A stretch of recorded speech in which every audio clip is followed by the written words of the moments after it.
Hi, welcome back to the channel. My name's Adrian, and today I'm going to be taking my look at the Sea Wardens of Cothique, which is the latest offering for Cubicle 7 for the fantastic, well, I say fantastic, my favourite game of all time, Warhammer Fantasy Roleplay, 4th edition. Now, this book is based, well, it says on the front cover, Perilous Adventure and Intrigue in the Coast of Ulthuan, so it's a follow-up to the incredibly good High Elf sort of player's guide that sort of came out a few months ago. So, it's available for pre-order as of today. You can get it from direct from Cubicle website. Actually, let me just show you where you can pick it up from as ever. So here it is, available on the Cubicle 7. I will link this in the video description.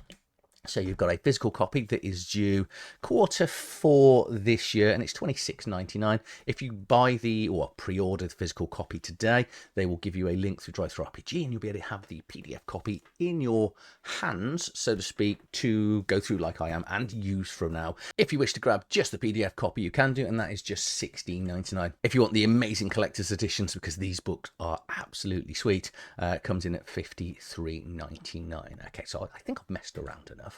Let's just now jump over, look at the book itself, and yeah, you can see for yourself as we go through it. So here's the front cover, which say it's a perilous adventure of intrigue in the coast of Ulthuan. I think that's how it's pronounced. This is beautiful. Well, everything Cubicle 7 does. Throughout this book, you are going to see some magnificent artwork, I think as we've all come to expect from this. First thing I'm going to talk about is 96 pages. It's a little bit thinner than I would expect, but I think that is why it's coming in at $26.99. I think this sort of 150 page books comes in around about, like they're the sort of 30 odd page books now. So it's less than 100 pages, but is it got sufficient oomph to make you want to still go ahead and grab it? So let's just get in. Credit page, as always, so it's designed and developed by Dave Allen and Dominic McDowell, and then other people for writing and editors is all on these left-hand pages here. So we've got the contents, and this is quite nice because then you can just sort of see what's here. First 15 pages, we've got the kingdom itself. So this is like a bit of the history, the background, the shifting isles. Then most of the rest of the book is actually looking at the port city of Tor Koruali. We then got a plot, the poisonous plot, which is it's a good little adventure here, and a hook, and it's an ongoing intrigue that's going throughout the book. Some pages on Cireon, and if you want to go full on Ben-Hur, even actually flying Ben-Hur, you can do in this. We've got a bestiary here of, I think, 5 different creatures, and then some rules on sort of intrigue within adventuring. Okay, so most of the book is the city itself, and it includes an awful lot of NPCs and adventure ideas. So the kingdom is, it basically says here, it's a chilly windswept realm located on the northeast island of the continent of Ulthuan. Its rugged landscapes considered nigh on inhospitable by many high elves of the inner kingdom. So it's cut off, it's secluded, which tends to make the high elves a little bit we'll get into that when we start talking, we start looking at it. So the adventuring people here are mainly merchants and sailors that are going to get here, because that's predominantly the only way to get here. Okay, the island itself is a craggy coastal plain. One thing I'm not going to do actually is what I tend to do when they do these read-throughs is try and pick up something from every page, and that just, what I don't want to do is kind of spoil the things that are in here. So it's going to be down to you to sort of go through it. But it's a coastal area. There's forests and things like that. But the first thing the players are going to have is the shifting islands, and I like the fact that it shifts. I wasn't aware of this when I did the review of the High Elf book. But if the players are trying to find it, it's going to be very difficult. They're going to have to make a combination of lore and navigation checks, and depending on the colour, I'll come on to that in a second. It's about another 3 pages, and we'll be explaining the intrigues that go on in the book. We'll determine how easy or difficult, if at all, it can be to actually find this area, which is really funny. We've then got the map here, which just details and then some of the key locations. We've got like this chasm that runs through the mountains here, which obviously, again, is a further divide in here. The island of Endless Chill is my favourite. So they've got an island just to the north up here. Okay, basically it's perpetual snowy island surrounded by ice flows. And I just like the fact that, everything else is kind of normal-ish. And then it's got one island here that is just full of snow. And it belongs to the Cult of the Forbidden Blade, which is a group of assassins committed to killing anyone that believes it's likely to draw the Widowmaker. So that's quite cool. We've then got, so these tours here are some of the other town locations that are in here. And then finally down the bottom, we've got the heraldic shields of the major houses or nobility that are in here, because the area itself is run by 7 princes, kings, noble families. Actually, it's detailing here on the right hand page as we get into it. The culture of the High Elves here is slightly different to other elves that are on the island, because this is so harsh and hard to get into. They tend to spend most of their times at sea, and they kind of look down on the sort of land-dwelling elves. But also, weirdly, these elves tend to focus on the present as opposed to the future, because obviously elves live for so long in Warhammer that their plans tend to be over sort of decades or even centuries, but not the elves that live here. They are very much, you could kind of think of them more human brained, because obviously, you know, that they do think of presence and short-term things. I should mention this book actually. So if you've never read a Cubicle 7 book, well, I'm sure you would have done, or you wouldn't be watching this.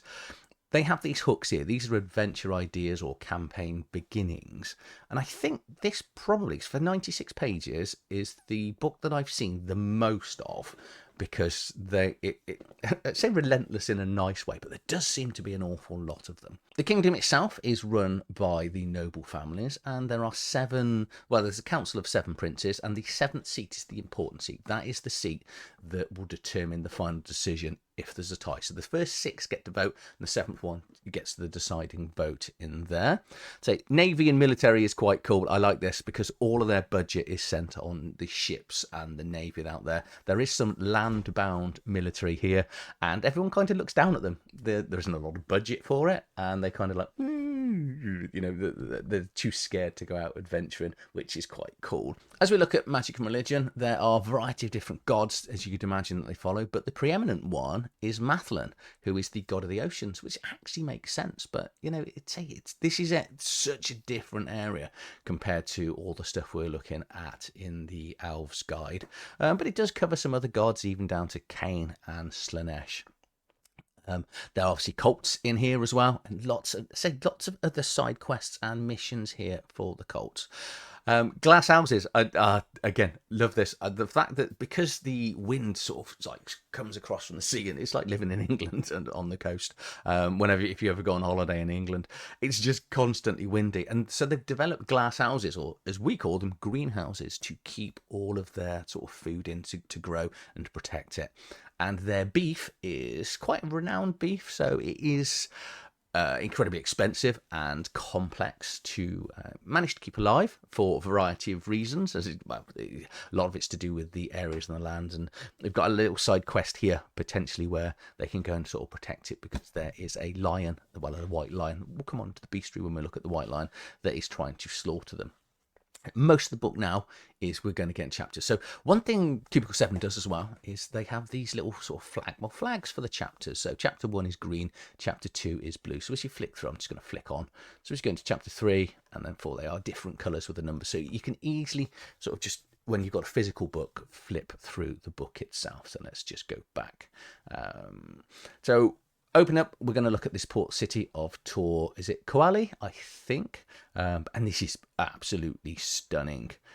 Just before we get into, there is a map here as well, but it just really sort of shows the ethereal nature of elven cities, really.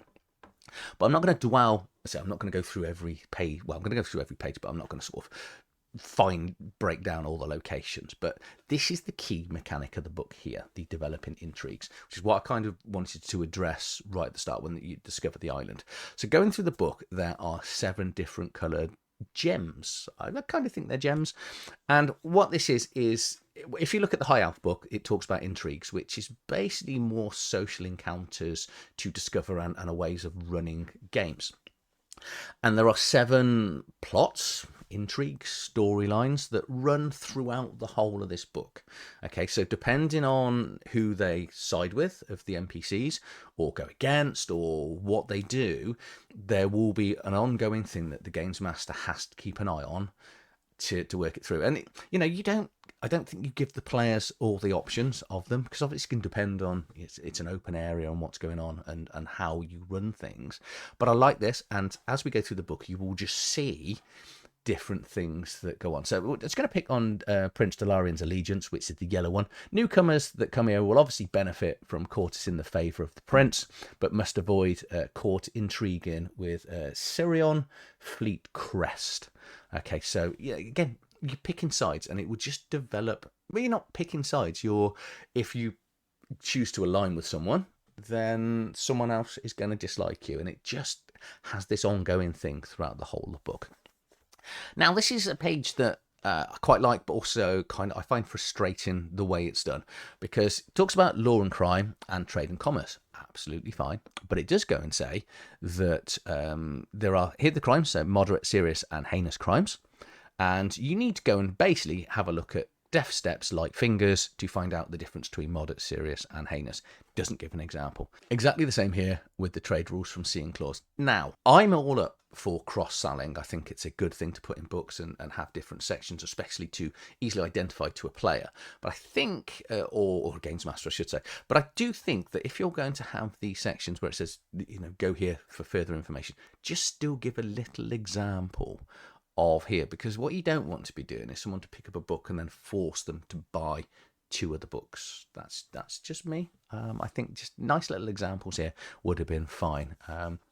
And then the city itself is broken down into districts. So we've got, the Palace District, as you imagine, Temple Quarter, underground levels, merchants. And as we go through the book, it would just separate out the Palace District and give more information, merchant district, entertainment districts, etc. So here's the map of the city. And we've got this 15 here. This is a little bit hard to read. It's kind of tiny. I was like, what's this then? So 15 is the naval base. But yeah, all of these different locations, the numbers are nice and easy. If you've got younger eyes than I am, this is going to be quite easy to read, I would imagine. But we will discover all these as we go through. So we've got the Council of Princes initially, which I say talk about the 7 princes and their heraldry. So here we go. You're going to get yellow interactions here and blue interactions and going through. Talking through the different mansions. These do appear a lot in here. So you've got I'm going to say, if you're a games master running this, you're going to have a little bits of homework. You're going to have to sort of keep track of where they are with each part of the intrigue. Huge 2-page here of the Crown Prince, who is the main prince of the area. He's got stats, means we can kill him. Probably wouldn't. Especially if you're going for his intrigue. But there's rules here if you run him as a patron and as a nemesis. And this is sort of going to repeat throughout the book of different things. We've got the Royal Palace here, details about it, as well as courtly intrigue. So if you're going to go down this, it very much feels like Pendragon in that sort of courtly Arthurian interactions, if that makes sense, in here. And then we've got these wonderful scions of Mathalan, which are the professional regiment of High Elf Guards. So these are the ones, because if remember we looked at the army, they went, don't really like the land ones. These are quite renowned.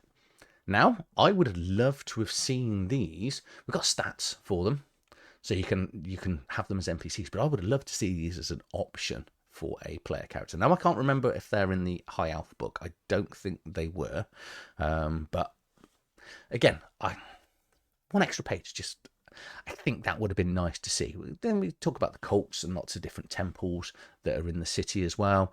And when they've got sub-shrines in there. So the locations is the harbour, the naval base that I pointed out, and the fish market, because buying and selling fish is quite important. And they've got sort of these wonderful forbidden fish for a mission here. Then we've got the princess in here, who's the ruler of another city that isn't too far away, and her wonderful magic item that if you kill her, you can take it. Don't go around killing the major NPCs, the lighthouse, gymnasium, variety of temples. This is what I mean. There's a huge abundance of adventure hooks in here, which is truly magnificent, just how much they've got. So you're going to get descriptions of key areas and then an adventure or 2 for it.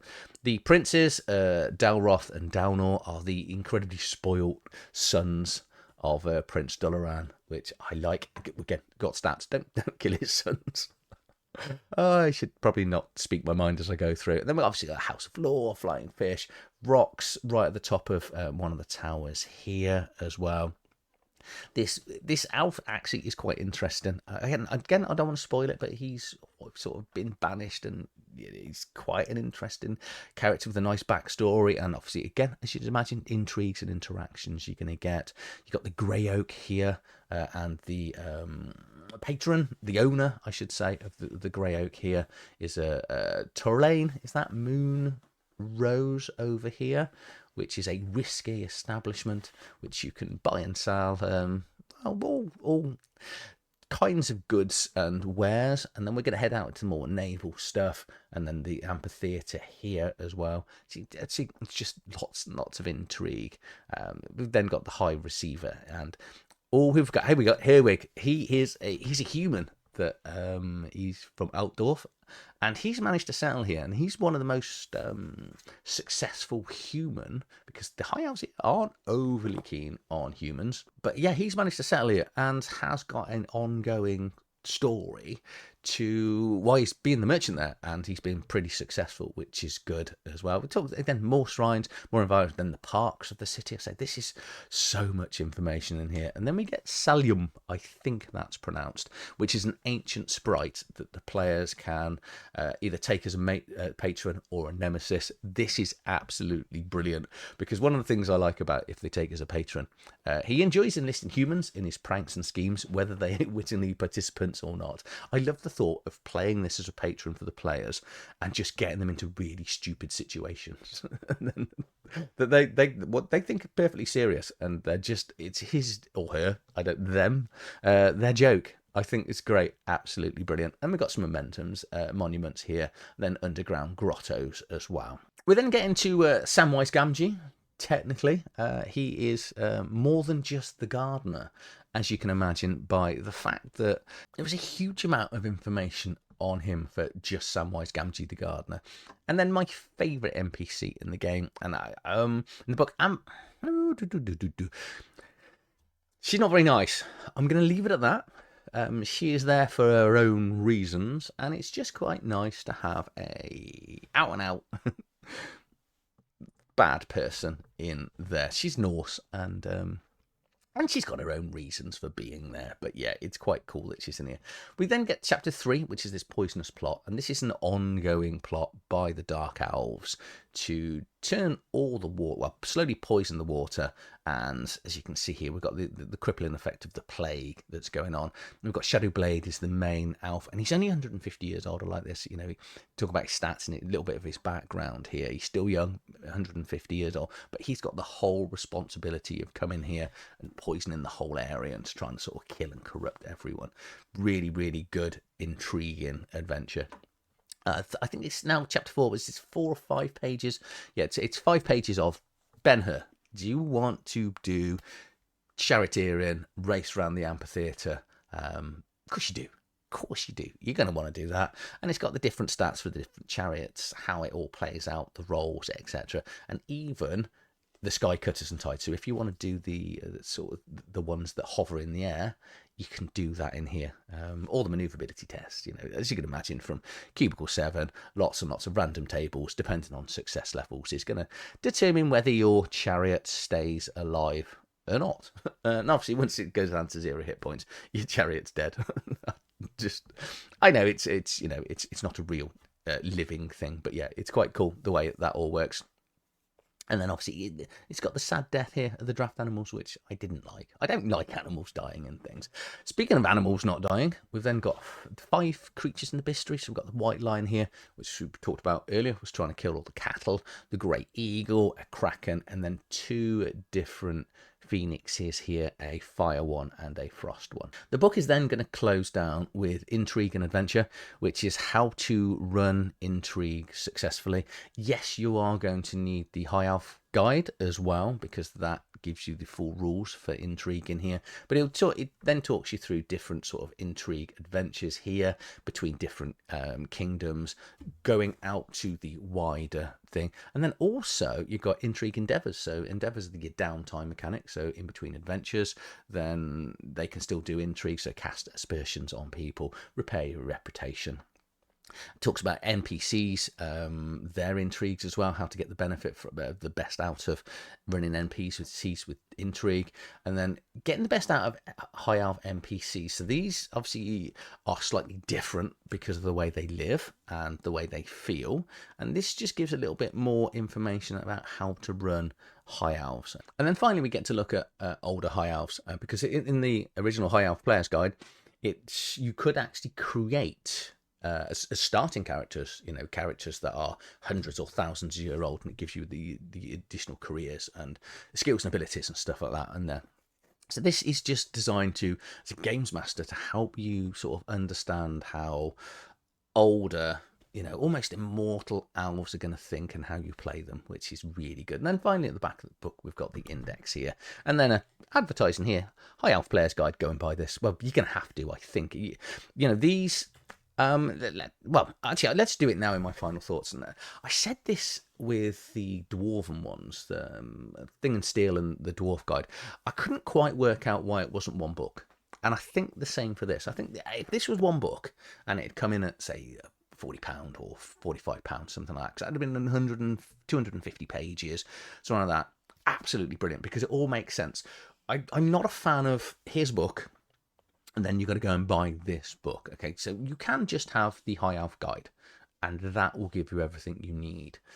But if you want to stay in this area and run this area, which is fantastic, then you're going to need to buy both. And that's because you can't just run the Sea Warden's book without the High Elf book. And, if you're going to run it successfully, it kind of says that you should go and get the Sea of Claws, and you might also need to get Death Steps and Light Fingers. Say it just leaves a little bit of a, for me, I love what's in here, but I won't run it because I'm not an intrigue person. I don't like don't like social encounters. That's absolutely wrong. I don't like big intrigue social encounters, and I don't think my players don't work. I've done plenty of games where we can go 2 or 3 sessions and just have full-on intrigue, but I'm not. The problem with intrigue in my head is, and because you've got all the different notes in the book as well, you're going to have to keep a count of an awful lot. I think people are going to love this book or hate it. I think this is the one that I've been looking at. I've got every book so far in the setting, and I think this is the one that is possibly going to divide people the most, because it's not that big. It's a very specific location. Because it's not that big, it's a very specific location that's incredibly detailed. So if you are planning to go here and run stuff here, which I think you should, because it's great, you're going to need all of this. But if you don't want to run the intrigue, and you don't ever plan to go to the Ulthuan island, then I'm not sure. I think this is probably one of the easiest passes for most people. But again, I think I said that about the Steel book for the Dwarven one. The Dwarven Player's Guide, really good. The Steel one had a really good detailed location, like this has. So if you're coming here, but I suppose it's like, if you're going to buy the Middelheim book, or Altdorf book, again, if you plan to have adventures and encounters and interactions in this area, then I generally think this is a must buy. If not, I'll leave it down to you. I do. It's one of those things I like to have I like to read all of the books. I think the more background and more lore, the more knowledge that you have in the world is really interesting. But because the island and the area is quite hard to find, unless you definitely plan to be there, then maybe you don't need to pick this one up. I'm still glad I got it. But so yeah, that's just my thoughts on the book. If you've enjoyed this video, please like, share, subscribe to the channel. I'll see you on the next one. Thank you for watching.